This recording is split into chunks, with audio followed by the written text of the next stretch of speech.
Welcome to this quick overview of the x2x RMH Business Central Activity Log.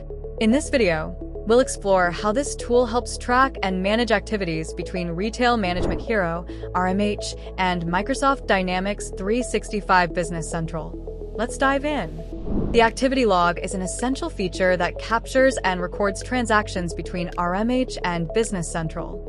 This includes sales transactions, inventory updates, customer data, and synchronization logs. It provides transparency and ensures seamless data flow between the two systems. Let's take a look at some of the key features of the x2x RMH Business Central Activity Log. Real-time transaction logging captures all activities happening between RMH and Business Central.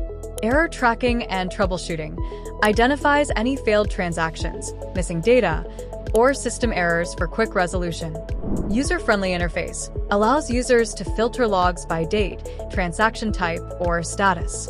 Audit and Compliance helps maintain a history of data exchanges for accountability. Now, let's see how you can access and use the activity log in Business Central. Click on Activity Logs to view all recorded transactions. Use filters to narrow down specific logs based on transaction type, date, or status. Drill into a log entry to view detailed information, including timestamps, user actions, and error messages, if any. Here are some common use cases where the activity log proves helpful. Monitoring daily sales sync. Ensure all sales transactions from RMH are successfully posted in Business Central. Troubleshooting errors. If an inventory update fails, the log will pinpoint the issue. Ensuring customer data integrity. Track and confirm customer details syncing correctly between both systems. And that's a wrap.